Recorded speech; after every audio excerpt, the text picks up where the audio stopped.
ஒரு half an hour நம்ம ஒரு 1 hour கூட கொடுக்க வேண்டாம். நம்ம ஸ்கூலுக்கு ஒரு குழந்தை 7:30 மணி 8 மணிக்கு அனுப்புறோம்னா நீங்க சமைக்கிறது வந்து 6 o'clock ஆரம்பிக்கணும் அப்படின்னா ஒரு 5:15க்கு எழுந்துக்கும். ஒரு half an hour make it a point minimum 30 to 40 minutes a day for yourself. It can be 10 minutes of just sitting alone and meditating to calm yourself, இல்ல to work out, walking, jogging, என்ன வேணாலும் எடுத்துக்கலாம் strength training ஓட, especially after 40. ஏன்னா இப்ப நிறைய நாங்க early menopause பார்க்கறோம். அதுதான் பிரச்சனை. estrogen they are losing it. அதனால தான் incidence of heart diseases வருது. One prioritize first half an hour in a day, at least make it for yourself. Number 2, ஏதான் health issue இருக்கு, either periods related issue, இல்லனா உங்களுக்கு வந்து cramps இருக்கு, menstrual cramps, இல்லனா உங்களோட breast examination, எவ்வளவு பேர் அது கூட பண்றது இல்ல. ஒரு above என்னோட சர்க்கிள்ல 30 to 35 குள்ள I have more than 7 people who have been diagnosed with breast cancer within the age of 35. நமக்கு எல்லாருக்கும் கேன்சர்னா 60 65 வயசுல தான் வரும்னு தெரியும். அட்லீஸ்ட் ஒரு செக்அப், either உங்களுக்கு ப்ராப்ளம் இருக்கோ ரெகுலர் ஒரு evaluation. ஏன்னா உங்களோட யூட்ரஸ் மவுத்தோட கேன்சர், cervical கேன்சர் ஆகட்டும், இல்லனா வந்து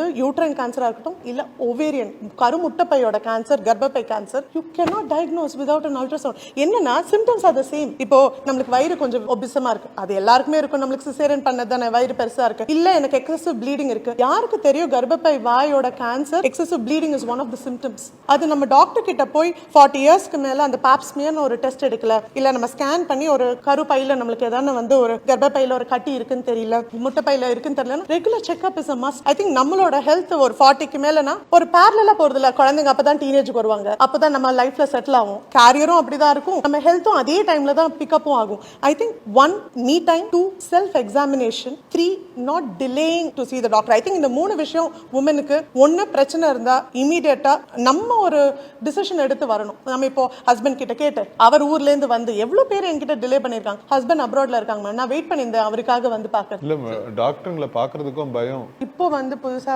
நம்ம முன்னாடி காலத்துல இருந்தது, நம்மளுக்கு அவ்வளவு அவேர்னஸ் இல்ல. கர்ப்பப்பை வாயோட புற்றுநோய் பிரிவென்ட் பண்றதுக்கு HPV வேக்சின் ஒன்னு இருக்கு. அந்த வேக்சின் எல்லாருக்கும் தெரியும். இப்போ நிறைய ஃபார்மா கம்பெனிஸ் அதை அட்வர்டைஸ் பண்ணிட்டாங்க. ஆனா அது கொடுக்க வேண்டிய டைம் வந்து 11 வயசுல இருந்து 14-15 வயசு. அதாவது உங்களோட செக்ஷுவல் ஆக்டிவிட்டி வரதுக்கு 5 வருஷம் முன்னாடி அந்த வேக்சினை நம்ம கொடுத்தாதான் அதோட எஃபெக்டிவ்னஸ் அதிகம். இப்போ நம்ம டெலிவரி ஆகி 2 குழந்தை இருக்கு, இப்போ வந்து போட்டுக்கலாமா, நீ போட்டுக்கலாம். வேக்சினால உனக்கு கெடுதல் வராது, ஆனா அதோட எஃபிகசி அவ்வளவு இல்ல. அதோட மேக்ஸிமம் அதோட இம்பார்ட்டன்ஸ் வந்து நீ அந்த டீனேஜ் பருவத்துல கொடுக்கறது. அப்பதான் உனக்கு கர்ப்பப்பை வாய் கேன்சர் ஆல்மோஸ்ட் அந்த HPV வைரஸை பிரிவென்ட் பண்றது on more than 90% பிரிவென்ட் பண்ண முடியும். அதோட அவேர்னஸ் நம்ம சொல்லிதான் ஆகணும். ஆனா இப்போ டாக்டர் கிட்ட கேட்க போனா எல்லா டிடிக்கு வருவாங்க, அடிப்பட்டாலே டிடி போட்டுறோம். ஆனா யாருக்கும் HPV பத்தி தெரிய மாட்டேங்குது. இல்ல அதான் எனக்கு புரியல. இவ்வளோ ரொம்ப எஜுகேட்டடா இருக்கும், காஷியஸா இருக்கும், என்ன சொல்ல போனா பயந்துருக்கும். ஒரு பெரிய மெடிக்கல் எக்ஸ்பென்சஸ் ஒரு ஃபேமிலியை காலி பண்ணிருங்கிற அளவுக்கு இப்போ எல்லாருக்கும் ஒரு கவலை இருக்கு. அப்படி இருக்கப்ப கூட இவ்வளவு அவைலபிளா இருக்கக்கூடிய ட்ரக்ஸ் எல்லாம் பத்தி எல்லாம் கூட ஏன் தெரியல? டிஸ்ட்ராக்ஷன்ஸ் அதிகம் சார் இப்போ.